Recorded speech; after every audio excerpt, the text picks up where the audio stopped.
Thank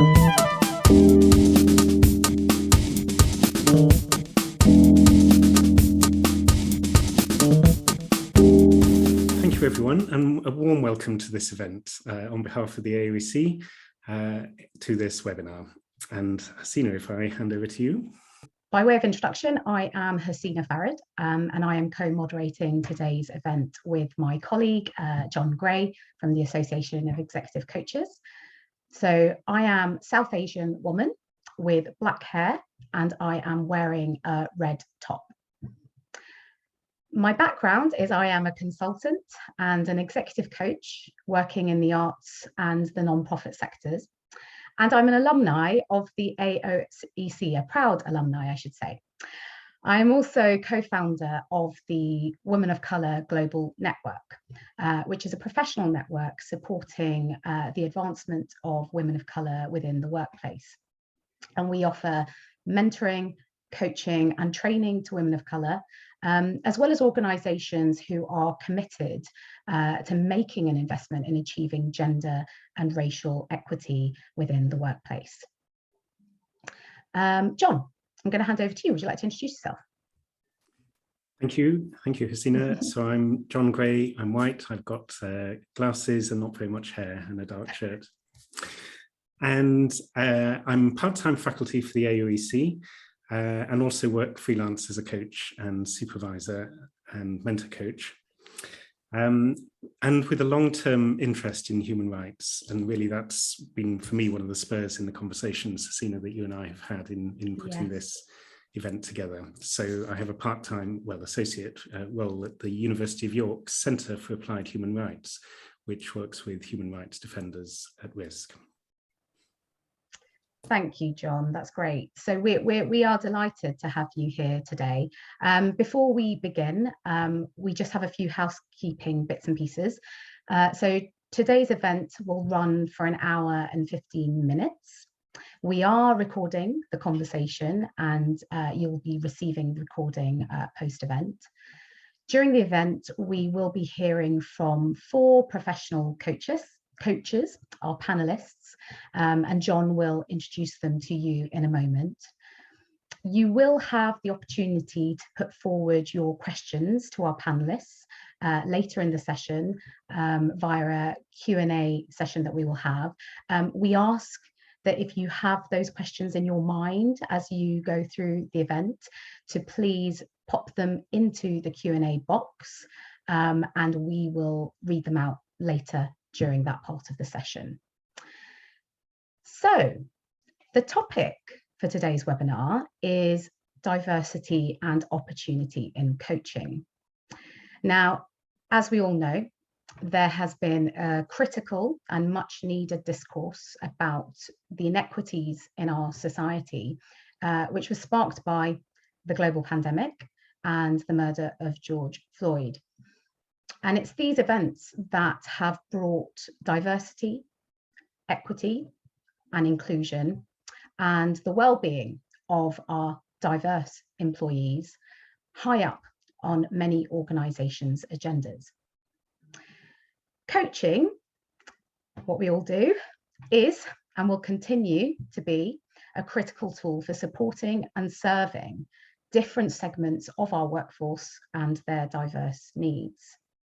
However, it is no secret that, like many other professions, there is a challenge within, with regards to diversity within the coaching profession itself. And whilst the coaching industry supports DEI, there is still some work to be done within our profession to ensure that we can better reflect and serve the needs of the communities that we work with. But there is, growing awareness of this in our industry, but there might also be a sense that we are not challenging ourselves enough. So the question that is really emerging today for us is, how do we ensure that we embrace, we build and we welcome more diversity within our profession and our industry? And I'm really pleased to say that the conversation has already begun. A brilliant piece of research by Charmaine Roche and Jonathan Passmore from Henley Business School was put together where they look at racial justice, equity, and belonging in the coaching sector. And if you haven't had a chance, I would urge you to please take a look at that piece of research, as it's one contribution to taking the conversation forward. And we will send you links to that after the event. But I think, you know, as coaches and industry professionals, we all believe that there is more that we can do to further these conversations, to learn from each other and examine how we might, as a sector, instigate change. So today is an opportunity. It's an opportunity to be curious, to learn, as we hear from 4 professional coaches about their experience of becoming a coach, what their experience has been of embracing their identity within their coaching practice, and how their identity has impacted who and how they coach. So we will hear from our panelists first, and then we'll open up the discussion for Q&As. Again, I really hope that you find this an informative discussion and inspiring, and that it will challenge our thinking around how we deal with difference as an industry, and how we can actively support and champion difference within our profession. So John, I'm going to hand over to you to do some contracting, if that's okay, and to introduce our panelists. Thank you. Indeed. Many thanks, Hasina, for setting the scene there. And so, yes, in the spirit of dialogue, we've aimed to make this as participative as possible for everyone. There's the artificiality of the firewall that separates attendees and speakers and panelists in this kind of event. We really encourage you to use the Q&A button on your through the Zoom controls in order to send in your questions as soon as they occur, and we'll pick those up and feed as many as we can to the panelists within the time that we have. We're aiming to finish at about 1:15, so in just over 1 hour's time. And so, in the spirit of the event, we encourage questions that come from a place of curiosity and respectfulness. And we encourage everyone, all of us here, to listen from a place of being here to learn, here to try out and discover what each of us may need to learn about enabling that embracing and creation of diversity with the industry that we are all so much wanting to take forward.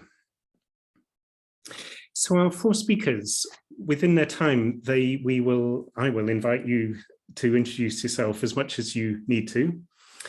All of you are graduates of AOEC programs, and you're all coaches. And the first question that we're going to invite you to respond to is, from your lived experience as a coach, how does your identity influence who and how you coach? So from your lived experience, how does your identity influence who and how you coach? And Tamika, if I turn to you first.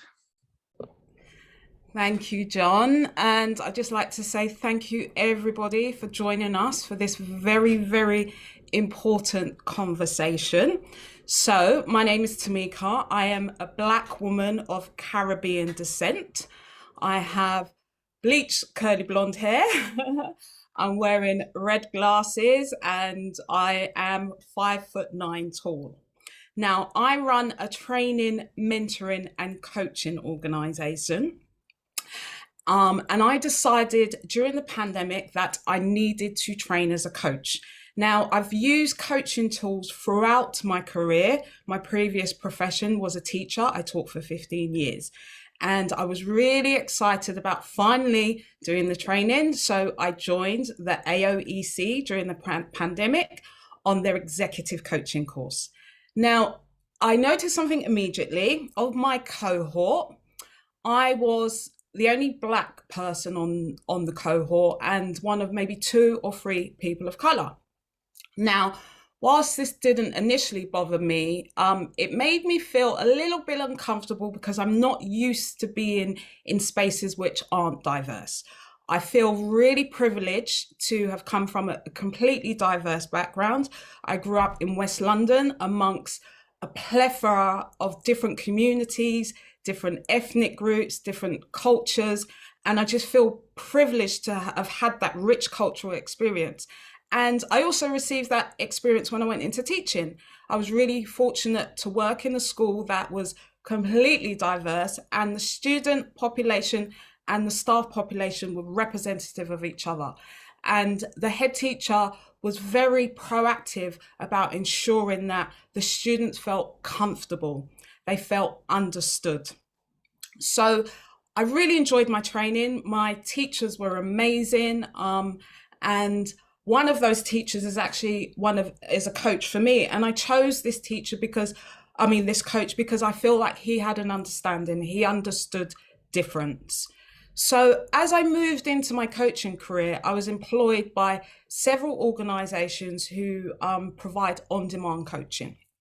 And immediately I noticed that I was either the only Black coach or one or two people of color. And as clients chose me for their coaching, they come on the screen, and 88% of those clients were people of color or people from underrepresented or marginalized groups. And I asked them the question, why did you choose me? And they said, we chose you, Tamika, because you were the only person that we felt would understand our experience. And that experience was pretty much the same across the board. This notion of working for organizations who are flying the flags for diversity, but that inclusion isn't filtering down, feeling not seen, feeling not heard, feeling like they're stuck, feeling like if they speak out about their experience, they're going to be sometimes sanctioned. So they were left with this notion of not being understood. Now, when I trained as a coach, part of the training, we explored identity, but I don't feel that I was brave enough to really discuss how my identity, my cultural experience would impact me as a coach.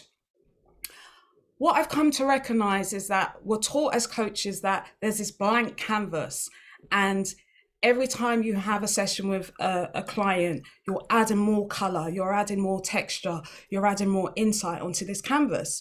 But at the moment, the coaching industry has this blank canvas, which only is, somewhat filled with just a couple of colors, just a couple of textures. And I feel that we're missing out on so much rich experience from the world, from the experience that our clients bring to us. And we cannot say that we're an anti-racist organization without being anti-racist. And I feel like this is an opportunity for us to be real agents of change. It starts now, it starts today. Thank you for listening. Thank you, Tamika, for that inspiring start and for sharing your experience. And I'm sorry to hear those aspects of it. Hopefully, it might become a historical experience for other new coaches in the future. Thank you. Daisy, if you're okay to go next, that question around from your experience as a coach, how does your identity influence who and how you coach? So thanks, John. I'm Daisy. For audio description, I'm a white British female. I have blonde hair, blue eyes, and I'm wearing white AirPods. So I don't know where to start really. So I trained, like John said, I trained with the Academy of Executive Coaching, and I'm a coach for Mediation Surrey.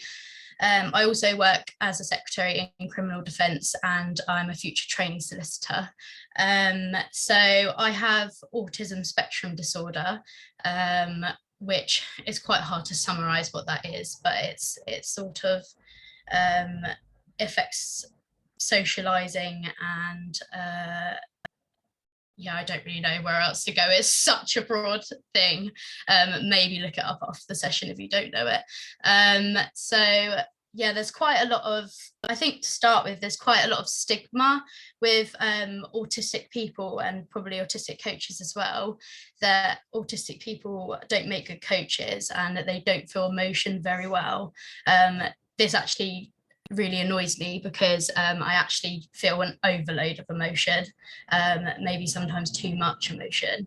And I also think there is a bit of a stereotype that autistic people are all one same level of autism, and there's a huge spectrum, and you can be further down the spectrum or maybe just touching the spectrum, because I often have people say, oh, I didn't know you had autism, or how do you have autism? You know, you don't look like someone that's got autism. Autism doesn't actually have a look. So that's quite interesting when I hear people say that. So yeah, in terms of coaching, like I said, I feel quite a lot of emotion, and I actually found within my training and within coaching outside of training that I pick up on things that can just be people breathing hard or people like clenching their fists, and I actually pick up on a lot of things that might, you know, people without autism or ASD might not always pick up on. So that's something I wanted to touch on. And also the fact that from my knowledge, there's not actually many autistic coaches, but I don't know if this is actually true, because autism is massively like undiagnosed. I was diagnosed very late with autism, quite literally 2 years ago. And also a lot of people, I think, are scared to tell people that they're autistic, because they're scared that they might be treated differently or viewed that they're not a very good coach. So yeah, I think in terms of something I struggle with as a coach sometimes is that I do struggle to ask open questions. And I think this is because the way my mind is wired, it's quite straightforward, and I quite like to have an answer to things. And I think that's also why coaching has been good for me, because it's meant that I've had to open up my mind to the fact that people might not always have the answers to things, and they might not always know what their next move is, and that's okay. So yeah, I just want to sort of, you know, open people's eyes to autism, and it's, you know, massively, I was trying to do some research before this session and I found nothing on autistic coaches, so that's something in itself really. But yeah, I hope you enjoy the rest of the webinar. Thank you, Daisy. Thank you indeed. And for sharing your experience and countering the tropes which I am sure many others have come across around autism and neurodiversity. Yeah, and one day, hopefully, there will be research and evidence around the unique contribution that coaches from that perspective. Maybe I will do it. Maybe you will. Okay, thank you. So a reminder to those watching, listening, learning from our panelists, do please submit your questions via the Q&A button as soon as they occur to you, and we will bring those in shortly into our process. So Zahida, if you're up for going next, from your experience, how does your identity influence who and how you coach? Thank you, John, and hello everyone.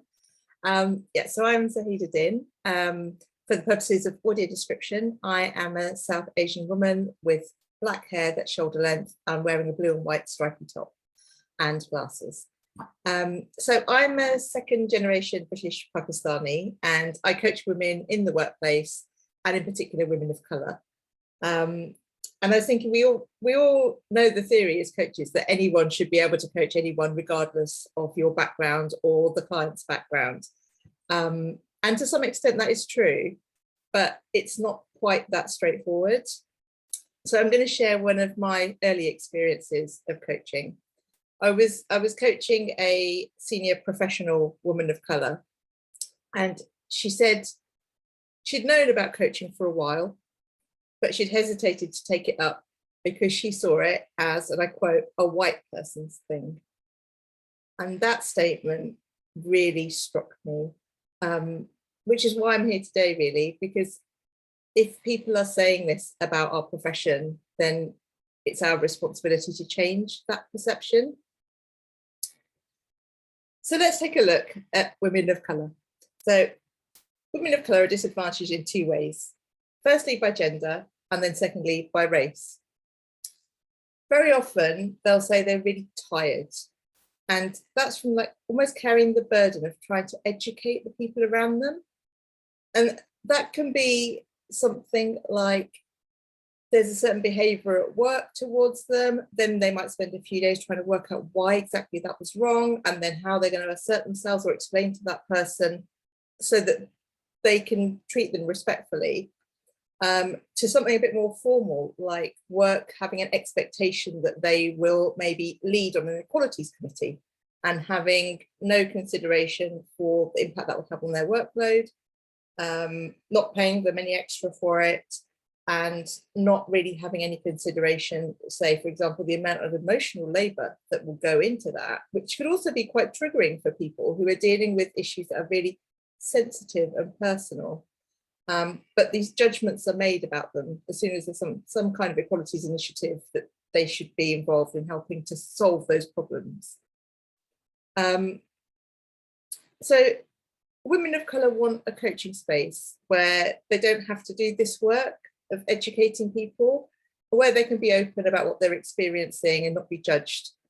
And because I'm a woman of colour, we start with that foundation. There's kind of an understanding there, even though it's unspoken. So technically it could be inaccurate, but the chances are that the person sitting opposite you is going to understand when you talk about things like bias, privilege, institutional racism, discrimination, gender issues, etc., etc., etc. And I just want to share something about myself, which is when I want to talk about race with someone for the first time, there's kind of dance that I do. And I'm sure I'm not the only one. So if I don't know the person, I will drop a little something into the conversation, a tiny little nugget of something about race. And then I'll stand back and watch and see how that person reacts to that little comment. And from that reaction, I'll then decide how much I'm going to divulge. And I'm sure I'm not the only person doing that. So there's something about having a coach that understands race and understands being a woman that means you don't have to do that. You don't have to do that dance. And also it does influence how I coach. Because of the demands put on women, I'm really cautious about creating any additional demands. So for example, I won't ask people to report back to me on their actions. Have they achieved what they said they were going to do? I really need to create a space that's really safe. And coaching is about moving forward, but it also needs to be about a kind of respite, a kind of coming away from the demands, grounding yourself, connection, and then that allows them to move forward with joy and hope. Thank you. Thank you. I'm carrying that image of joy and hope. And connecting to my own experience of the dance with my clients, as people have spoken to me as Black executives about working on diversity in their organisation, or women clients talking to me about difficult men and managing a patriarchy within their organisation. Thank you, Zahida. And then Paul, to you, how does your identity influence who and how you coach? Thank you, John, and hi everyone. For the audio description, I'm a white male with short fur hair, I have a beard, and I'm wearing glasses today and a dark top. So to start with, I consider myself to be quite a novice coach. I've been practicing for a couple of years now. But during that time, I was lucky enough to undertake a master's in coaching and mentoring at Oxford Brookes University. And that offered a huge amount of opportunity and time to reflect on who I was as a coach, and also my journey into coaching. I was particularly interested to really kind of zone in on my life experience as a gay man and how that might have impacted my journey into coaching, choosing coaching as a profession, and how that might show up in my coaching practice. I was particularly interested because I couldn't find anything in the coaching literature around the experience of gay men working as coaching, nothing indeed about the wider LGBT+ community. The only thing I could find was about sports coaches, very US based, and actually it was from a very kind of negative perspective in terms of the discrimination that they faced in their roles. So I positioned my question, my dissertation research question, as kind of how does the development of a positive gay identity impact coaching practice? And I think that 20,000 word project can be distilled down into why gay men make good coaches. The project involved researching interviews with 9 gay men who worked as coaches. And I just wanted to share very briefly some of the headline findings. First of all, what became very clear was that people just had not thought about this before. They have not thought about how they have, what have they learned through their life experience and how that had showed up in coaching, kind of how they've been able to turn negative or challenging situations and life experiences into positives and into strengths. It felt like quite a revelatory discussion often, and very transformative. There was a striking parallel drawn between coaching and coming out. And by coming out, I mean saying, to oneself, to one's family, friends, colleagues, to the wider society, I am gay. And so there was a parallel drawn between the process that someone will go through, potentially, the self-acceptance, the self-reflection, the courage to take a different view, a different route, and parallels drawn between that and the coaching journey. And lots of those words I've just used, I'm sure you would recognize as things that we go through with our clients.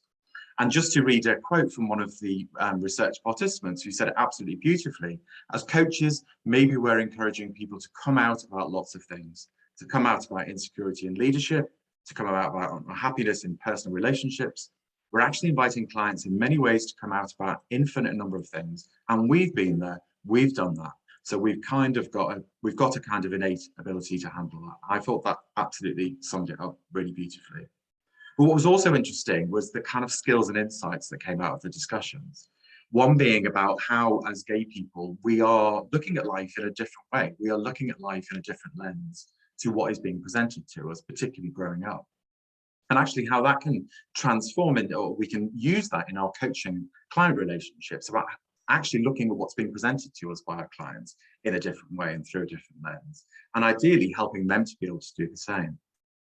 And also this point about kind of observant skills and listening skills. And this very much came out as a potentially from a point of defensiveness and actually self-protection, looking out to where are the facial clues? What am I hearing in this language? What's being said? What's not being said? Do I feel safe to talk about myself?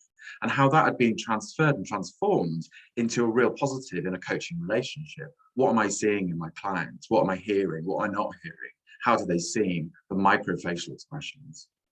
But what came out loud and clear was that identity is not fixed, whether that's as a gay man, whether that's as a human being, whether that's as a coach. This is actually a continuous journey. And I think there's also a parallel there to the coaching process that we will recognize.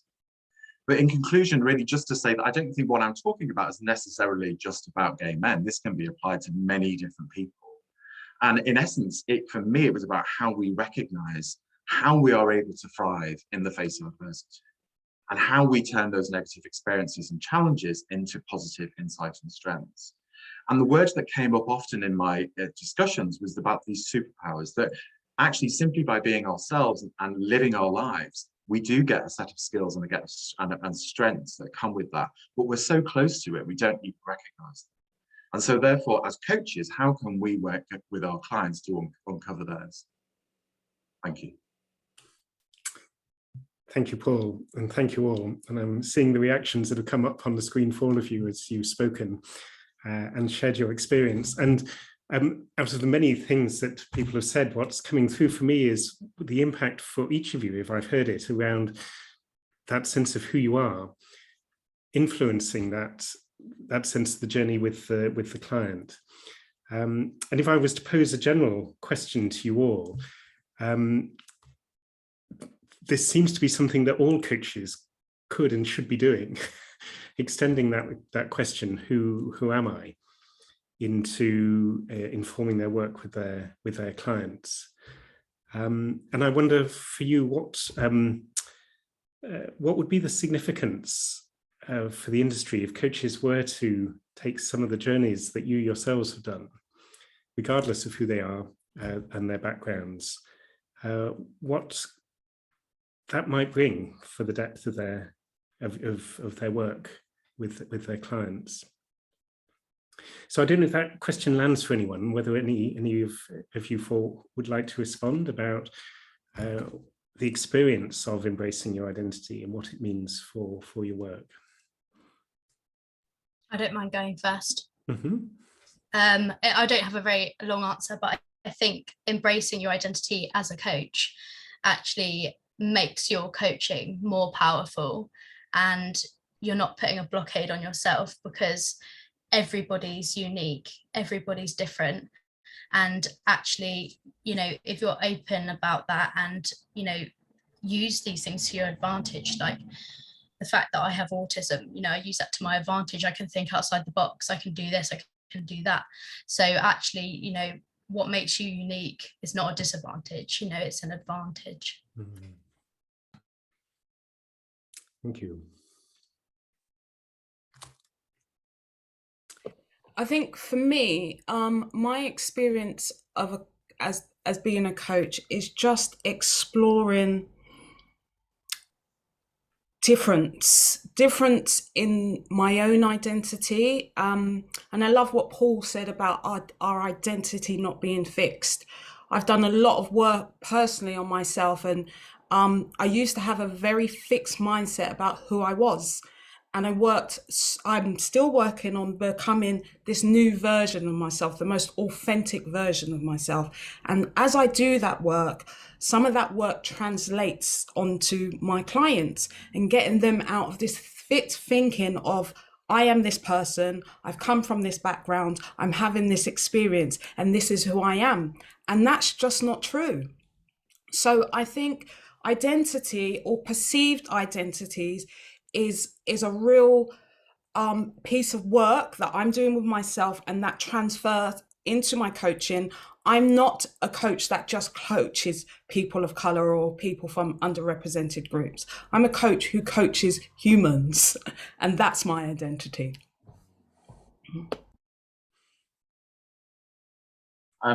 I would ask the question, why would you not want to ask the question to yourself as a coach? You know, in many ways, that's what we're kind of working with our clients on, around finding out who they are.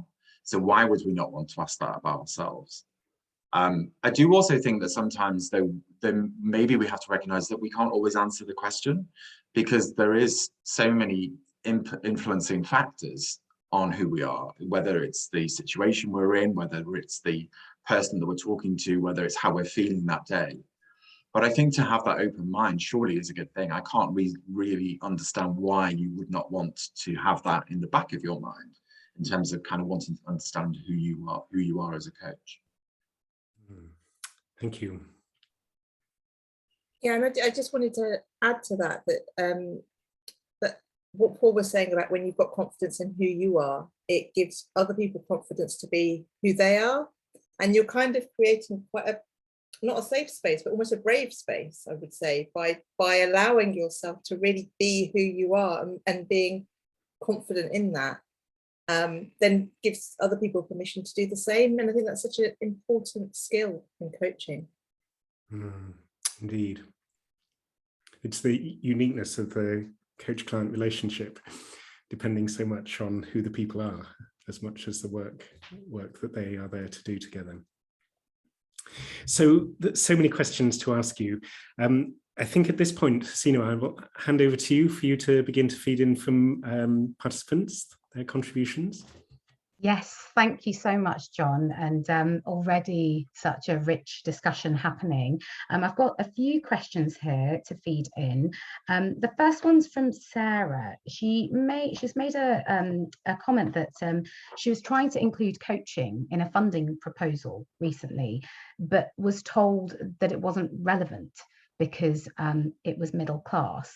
And she was really saddened by that. So her question really is around, you know, what can we do to move beyond these types of perspectives?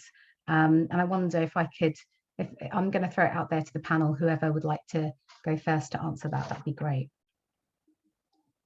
Any thoughts?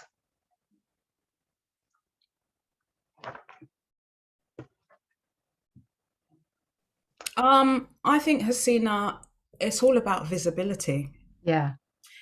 And for the coaching world to ensure that representation is visible. So, for example, when I was researching coaching organizations that I wanted to join, I saw the same types of avatars, the same types of imagery, and none of that imagery reflected who I am or the background that I come from. So I knew what kind of, the representation was and what the coaching world looked like on the outside. However, I do know coaches that are completely representative of the society. But even just in basic marketing and advertising, it's not being seen or demonstrated enough.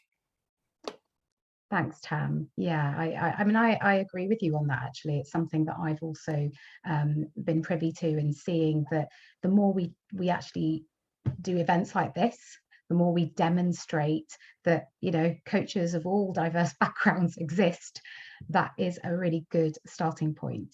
Thank you, Tam. Anyone else who'd like to comment on that? I can go, Hasina. Yes, please. I was interested in the statement in terms of why it wasn't appropriate, and the obvious question is, well, what does that actually mean, and what's that based on, and where's the evidence? What are we actually talking about here? Yeah. I agree totally with what Tamika said there about visibility, and also maybe we need to just be clearer about what coaching is. I mean, this goes to the fundamental roots of, I guess, the profession, but what is it, and actually how can we show examples very clearly of the developmental or the transformational power that coaching can have? So it's definitely about visibility, and there's different ways of looking at that, I think. Thank you, Paul. Yeah, I'm really hearing that. So, as much as visibility, it's also about talking about what coaching is, and as you say, being quite bold about, that it is representative, that it is inclusive. The very ethos of coaching is also about inclusivity. Anyone else? Before I move on to the next question, there's so many, so I feel like I should get on to the next, but I'd like to give an opportunity. Daisy, Zahida, would you like I'll to just be brief. Yeah.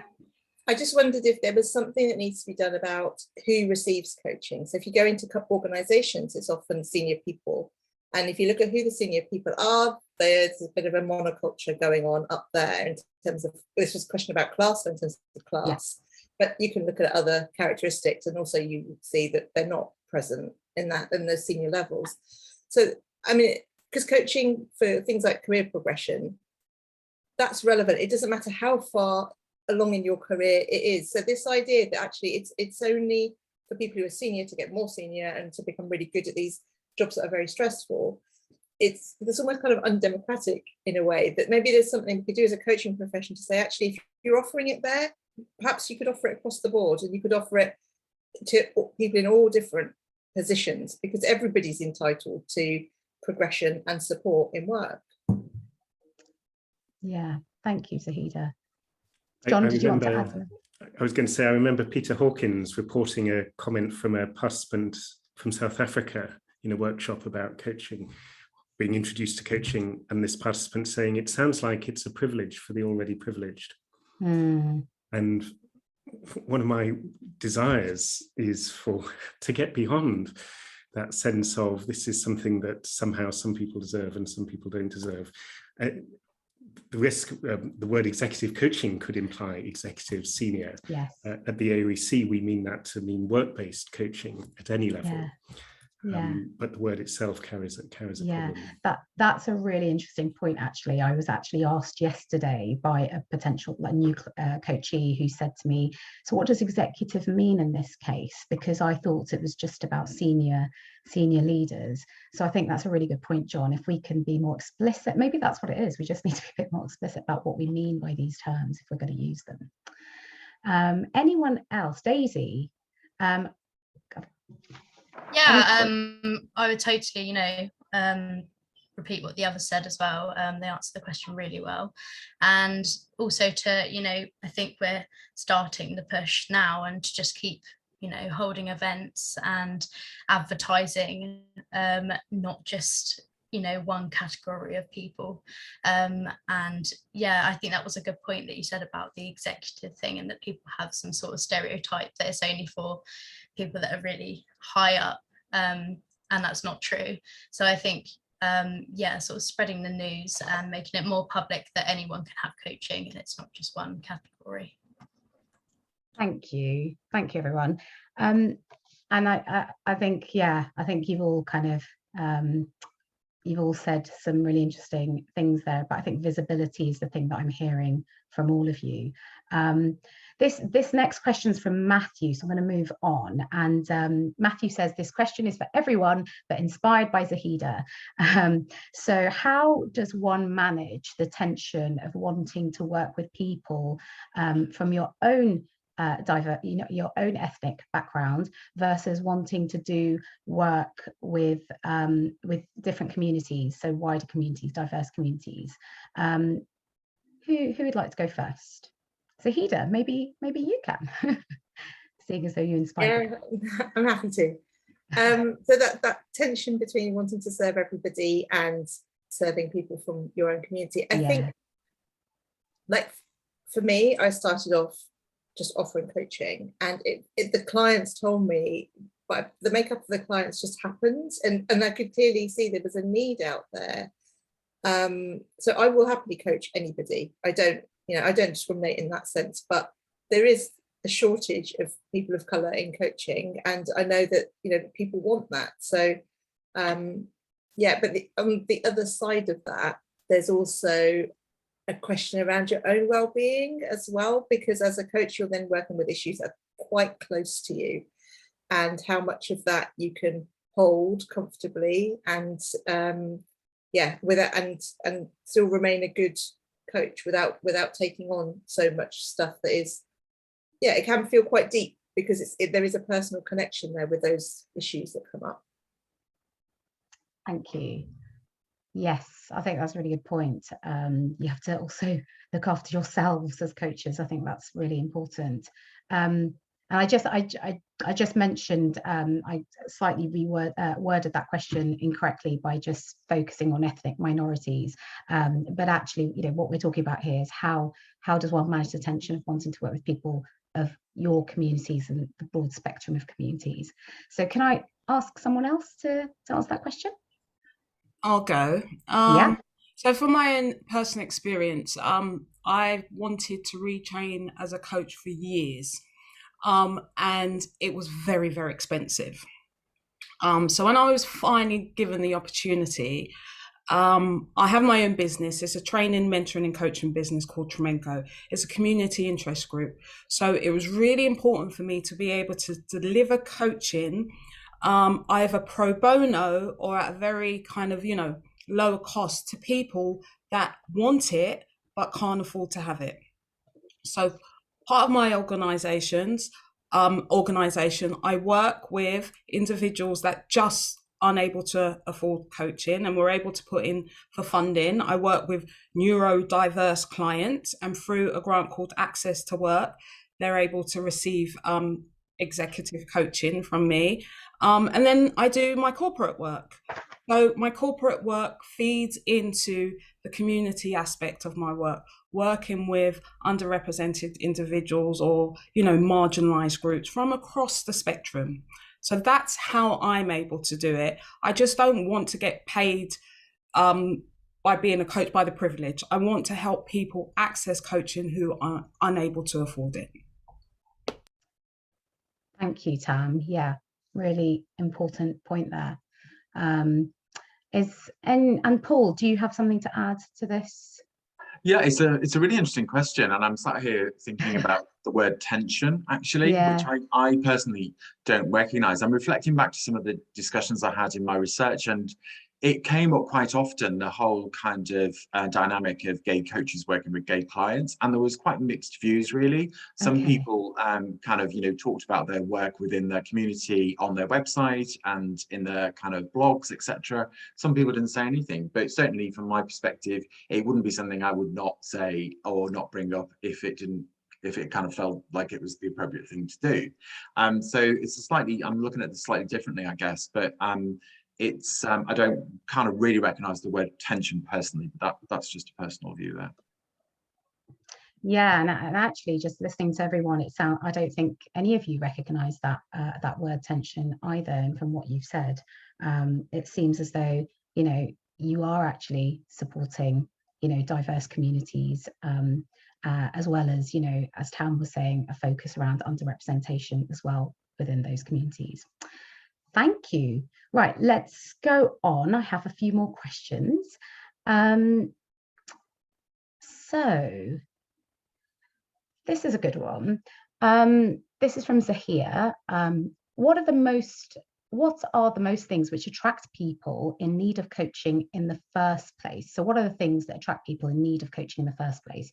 How do we display these skills or these talents to help them gain how do we display these skills or talents so that they're aware of what a good coach looks like? Thanks, from Zahir. Did you get that? So who would like to go first? So what are the things that we need to be in place to attract people in need of coaching in the first place?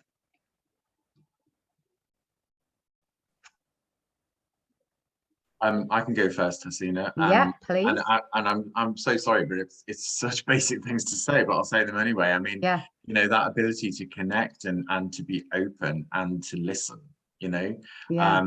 Often we may be working with clients who've not been listened to or being shut down, and actually just having that openness from the start surely is a positive thing. It sounds really basic to say, but I think it's perhaps something that is sometimes forgotten. Thank you, Paul. Anyone else wants to add to what Paul's just said? I think, sorry, you go ahead, Sadie. Okay, I just think being non-judgmental about people that you coach, and actually just going in with an open mind and, you know, letting your questions flow, because I think people can tell if you're sat there thinking about your next question, you know, just to let the conversation flow, and to treat them like a normal person.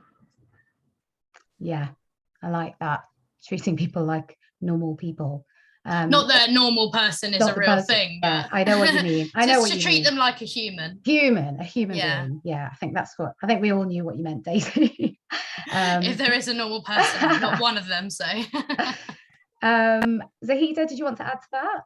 Yeah, I just wanted to add that it can really help if you allow people to meet you before they sign up and have a good amount of time before you're asking them to commit to spending 6 sessions with you. They're testing the water, like I talked about that dance that they do. There's kind of a testing of the waters that happens in that time, and it can feel a bit of a tall ask to ask people to suddenly commit maybe to 6 sessions and part with that cash, without actually having that reassurance at the beginning. Yeah, I hear you on that. There is something there, isn't it, about sort of being aware of what people can also fund, you know, being aware of people's economic sort of, I totally agree. And there's another question I kind of wanted to ask, really, and this is, I'm just moving away from the Q&As for a second, but I'm interested in what you feel are the kind of entrenched attitudes or prejudices within the coaching industry, or the bodies that you've been part of, which you feel need to be overturned. I'd love to sort of get your perspective on that. Who wants to go first? I think the assumption that coaches, the coaching organisation is wholly inclusive. Okay, so the assumption that the coaching profession is wholly inclusive. Okay. Mm-hmm. Anyone else? Yeah, and I think also, just going off what Tamika was saying in terms of inclusivity, I've also found that there aren't many young coaches. So I think, you know, going off of that stereotype that all coaches are, you know, people of the older generation, not people, you know, I'm 20, I don't know anyone else as a coach. So it'd be nice to sort of encourage, you know, younger people that they could be coaches as well. And it's not just, you know, people that are, you know, 10, 20 years older than me. Don't want to offend anyone here, but people that are older than me, you know, you can be a coach at whatever age, obviously probably over 18, but at any age, you know, you don't have to be a certain age to be a coach. Okay, so changing the perception really, because actually it is a diverse, as you say, that we have a diverse range of coaches of all different ages, and making sure that that's something that's clearly articulated. Anyone else? Hasina, I think there's something about coaching kind of education and training, and just reflecting on my own experience, diversity is often covered, but it's covered in such a broad, generic way. I think it's really important, which is a kind of thing what you're doing today, but it's really hearing the voices of of many different coaches and the different experiences they bring. So, I think if that can be incorporated perhaps more into training, and to education around coaching and mentoring, then that's a positive. I think that's a really good point, Paul. And it's something that I notice actually on my training, that it's, whilst, we instinctively think, coaching, it's inclusive, it's, the very ethos of coaching is about non-elitism, all of these kind of things. When you go to the training, and the training is absolutely fantastic, but it's interesting how what we don't say in the training, and maybe we should just reflect on that a bit more and think about, are there things that we should be explicitly saying to make people within that training feel comfortable, but also to open up the conversation. I think that there should be space within the training to discuss some of this, like we are today, if there is an opportunity to do so. Great point, thank you. Anyone else? Yeah, I just wanted to talk about the membership organisations. I think they really need to be driving this. There should really be this kind of at that top level with the ICF and the others. They should really be pushing the agendas for anti-racism, gender equality, or inclusion of every kind. Because I know I had a really disappointing experience when I went to membership organisations, and as part of my welcome email, I was asked why I joined, and then I explained and said I'd be interested to know how I can use coaching for social justice around race, and I didn't get anything. Didn't get anything back, and I think actually I had to really push to get an answer, and then even then I didn't really get an answer. The answer was that we imagine that's been covered by your course, so they really didn't know what to do with the question around equality. Yeah, this is one of the big players. So I just think that's extremely disappointing when you see it at that level. Yeah, and and I know we're talking about the coaching industry here, but what you've described, Zahida, is something that I'm seeing across the board with different industries as well, where there has been that kind of clear outward statement, and I think absolute intention to want to do this, but like you say, perhaps not having the right advisors or the right, themselves not having been through an education process to really understand how to answer those questions.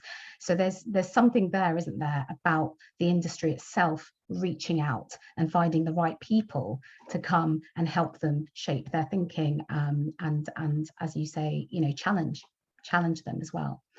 Thank you. I'm going to swiftly move on because there's so many questions coming in, and I don't think I know I'm going to disappoint people here. I don't think I'm going to be able to get through all of them, I'm afraid. But this is a good one, and this touches back on a little bit about, Daisy, what you were saying about having different ages, coaches of all different ages. So this is from Maddie. She's saying, how can older coaches appeal to young clients? I've had people saying, I'm young, I don't need coaching, as in they're perceiving it as a tool for other generations rather than it is a tool for their own. So anyone who wants to, got any ideas? I would sort of maybe stem off that and sort of ask why, why do you think that it's only for older generation? Why can't young people have it? And see where that sort of stemmed from. So it might be that they've heard that from others, or something. I'm trying to think out the box. It might be something, they've been brought up that it's only for older people, or they've not had an inclusive household, or so I definitely question why they have that view in the first place, and maybe stem on from there and challenge that. Why can't you have coaching? Yeah, so ask them the question. get some more insight. Yeah, I think that's a good point. Anyone else? Has anyone been on the, receiving end of that either?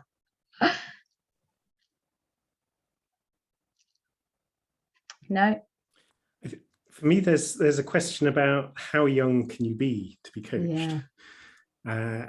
and whether there's a set of experiences or stage of life where mentoring or advice may be more needed than. What do you think? That's a very, I'm not meaning to make a general point about that, but there's something around coaching not thinking that it's the answer to everything. Yeah, very good point. And also, I guess, as coaches, to add to that, John, being just cognizant, right, of as we probably all do actually, when you're working with a client, knowing that this might not be the right approach for them, and being aware of what other approaches are there, and to be able to offer those as options. We are also, as coaches, I think a lot of what we do is about signposting, I think, as well, and raising that awareness. So yeah, I agree. Anything else? Any other thoughts? Anybody? My other thing is, if you're feeling almost a bit like a disruptor, if you feel like you're going into a space where coaching doesn't happen, then you have to think about how you take coaching to that market. And maybe it is a case of, offering it for free to a few people and watching the ripples come out from that. If it does have a positive effect, people talk, and perhaps other people in that generation haven't experienced it, so no one's talking about it. But it's like working with any community. It's how, you do outreach work in the arts, or you go to them and then you show what you're doing, and then if it works, people talk about it. Yeah, thanks, Zahida. I like that. If it works, then we can talk about it. I like that a lot. Just really quickly, this is a question that came in even before this event started, so I must ask it. So a question that came in: what gets in the way of your confidence when coaching a diverse range of clients? Who's going to ponder on that and give me a response?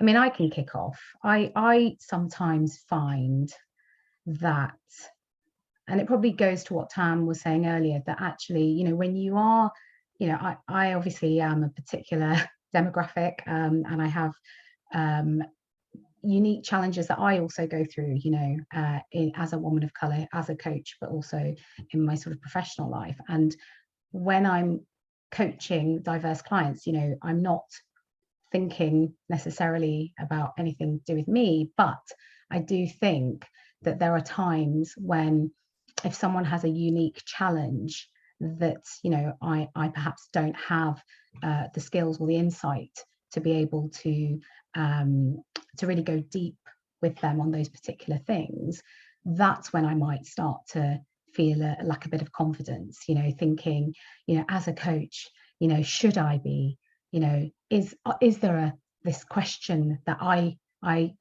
should be asking that I can't reach, and that's an interesting one, because, and I think it goes back to everything that we've been talking about today, is that actually there is a rationale to be saying here that as coaches, the very essence of what we do is to be empathetic, is to listen, and we should be able to do that with anybody, irrespective of whether you understand those unique challenges that somebody might be going through or not.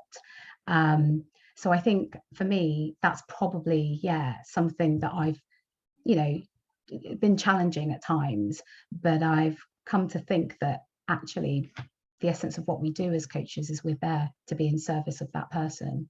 And I think that's also really good enough. So what I'd like to think, where does your confidence start to rattle? When I first started executive coaching, I found myself in quite challenging coaching conversations. And what I recognized in those conversations was my thinking. Mm. That I needed to find the answer, or I needed to find the question. Mm. And what I've come to accept is sometimes it's just not there in that moment. Yeah. That's okay. Yeah. And again, going back to human, forgetting about the mask, forgetting about, you know, the visuals or the energy of what that person is saying, and just sitting with it for a moment. And then before you know it, it comes. Just holding that space and being accepting of the fact that I'm not always going to get it right, and that's okay. But just to try to do my best to hold my client and support my client in the moment. I like that, Tam. Try to do my best and hold my client. Yeah. I would agree with Tamika, actually. And I would say that my little fear is having a client that's quite closed. So my answer just, you know, one-worded, two-worded answers. So, you know, realizing that that's actually okay, and that the silence is okay. It's okay to have a session where you might be silent for a couple of minutes or 5 minutes, or even if they don't want to talk for the whole session, and just being okay with the fact that coaching might not be for everyone. And also the fact that they might be 1 or 2 words, you know, answers for this session, but the next session they might be more confident. So it could be a whole array of issues why that person is, you know, isn't that interested in answering the questions. Thank you, Daisy. Yeah. Being okay with silence. Isn't that what we're taught? Yeah, John. On our training. Anyone else? Paul, have you got any thoughts? Yeah, it's a great question. And you know, I grew up in the 80s. It was a very different time to be gay then. You know, I grew up through the AIDS crisis and a huge kind of discrimination that came with that against gay people. I sort of lived through Section 28, which basically shut down any kind of positive promotion of being gay. And really a lot of that, while I've moved on from it, I'd like to think there is a huge amount of, you know, I think many gay people will recognize that kind of internalized shame and that homonegativity that comes with that. And I think sometimes that does still appear, not just in coaching, but in other kind of encounters with people.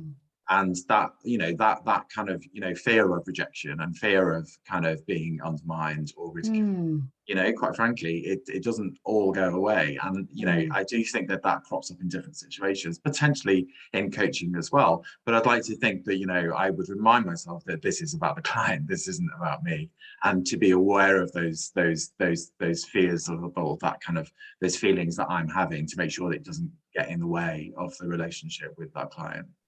Yeah, brilliant point. Brilliant point to end on. I think, yeah, I hear that. the fear, the kind of the inner critic that we all have that still rests there on our shoulder, but actually reminding ourselves in those moments that we are there to be in service of the client, you know. Again, something that I think we're taught on our course. But yeah, thank you, Paul, for sharing that. That's you know, really insightful. Thank you. So I feel like we've come to the end of our Q&A session. I knew it would fly by, and apologies again to those of you who I didn't get around to asking your questions, but I hope, you know, we've been able to get a broad discussion here, and as I ask as many questions as possible. So we now are nearing the end of this event. So I think before we sort of close everything off, there's one last question really from me that I want to ask the panelist, which is really in the spirit of coaching, and we're all coaches here. I'd like to invite you to think of one key action that we can all take to embrace, build, and welcome more diversity in the coaching profession. So I'm going to get you to think of one thing and share that with us all. Daisy, I'm going to go to you.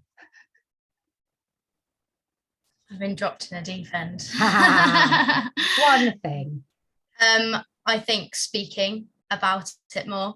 yeah, definitely having the conversations more with people, rather than just, you know, maybe once at the beginning of the session, never talked about again, to carry on this conversation. You know, it's never, I don't want this conversation ever to end. So yeah. So keep speaking, keep conversing. And educating. And educating. Fantastic. Thank you. That's a really tangible thing that we can all contribute to. I would like to second what Daisy said. I think we need to be unafraid to speak. And we need to be unafraid to challenge when we see things like colour blindness. So I particularly spoke to the director of one of the organisations I work with, and I brought it to her attention, the lack of representation. Yeah. And her response was that she didn't feel equipped to enough. She was almost scared to challenge. She said, I'm a white working class woman and I don't have the understanding. And she was honest about that. But, you know, we've reached a resolution, which is great, which is mean change is going to happen. So don't be afraid to speak up or challenge. Thanks, Tam. And I'm hearing there that, you know, you weren't afraid to speak up either. And, you know, you invited, allowed her to obviously feel safe enough to be able to express herself to you. So I think that's... Well, actually, that's not true, Hasina. Oh, I held off. Oh, did you? I held off, but I started to feel uncomfortable. And I said, I have a duty, number one, to myself, but also to that organisation and everybody that benefit from that organisation. Wow. Wow, even more powerful then. Thank you. Anyone else? Zahida. I'm going back to my point that I made right at the beginning about educating. And I think about how you can educate the organisations that you work with just by how you interact with them. And when you're looking at the pool of people that you're being asked to coach, you know, perhaps working in partnership with someone from a more diverse background could enhance what you're delivering. And just even bringing that up, whether it happens or it doesn't happen, having that conversation will change minds and hearts and minds around diversity. Thank you. Yeah, an important point, I think, about look at who, be resourceful and see who else is out there. You might not be able to do it yourselves, but who can you bring in? And as you say, just to instigate that conversation internally is a change in itself. Thank you. Paul. I think to add to everything that's been said, which, you know, I totally agree with, and I think there's something about not making assumptions. And actually, you know, the person in front of you will have had a life experience that they have been able to turn into a strength. You know, a negative, a challenging situation, something that hasn't worked out, they will have found a way of turning that into a strength. And how can we help our clients kind of uncover that? I like that. How do we help our clients uncover when they've turned something, you know, which is a strength, actually turned it around into a strength? I love that. And I wonder what, John, you might say as well to this question. For me, there's something about coaches being aware of blind spots that may be present in their coaching model, particularly blind spots that may mean we do not feel empowered to notice and to challenge structural or institutional discrimination. So positive psychology has made a great contribution to the coaching industry. But if it's taken too far, well, you just need to be more pushy, more assertive, more challenging, dream better. And so I'm encouraging myself and around how can I support my coaching where appropriate to challenge the barriers that exist in clients' organizations and cultures that they are encountering. And not just to think it's all about the client and what can they do. Yeah, I think that's a really good point. I was going to ask you that. It's it's what can we do as much as the client. Yeah, I'm really hearing that. And actually, that's a really good point, I think, to end on, because I feel that it is really about what we can all do, you know, one small, big action, whatever it might be, to feel comfortable, to feel confident, to feel okay, to speak out, to reach out to our community, to have these discussions and to create spaces like this where we feel safe to do so. And I think for me, that's a big takeaway, which is really about, you know, I think we can all do something and we can all contribute to this wider landscape, to be able to make changes in our own industry. So I just want to thank, we're coming to the end now, and I want to thank all of our panelists. You have been amazing. Thank you so much. I feel that you've been so open, and it's not always easy to do that when we're having these conversations. So I thank you so much for sharing your personal insights, for taking the time to, making the time to come and have this really rich discussion with us all. So thank you. And I hope for our audience, this has been thought-provoking. You've got a few ideas of things that you might want to take away. If any of you out there feel that you'd like to reach out to any of us on the panel here and co-moderators with any other questions, please, you know, come via me. I will send you our details after the event.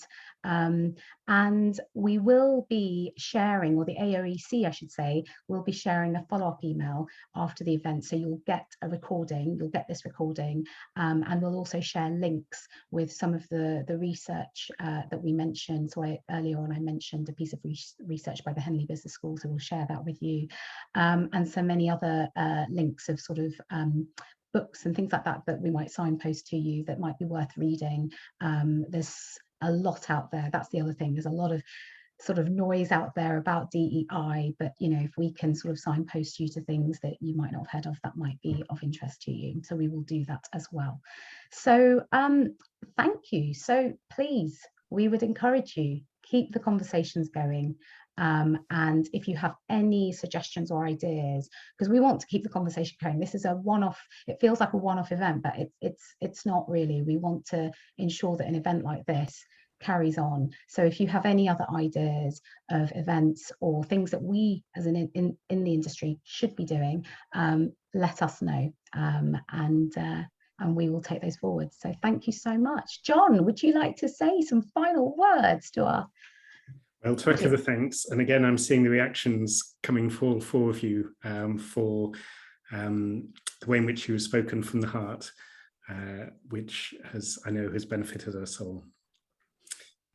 So thank you all, everyone. We'll close the webinar here and look forward to ongoing conversations. Thank you all.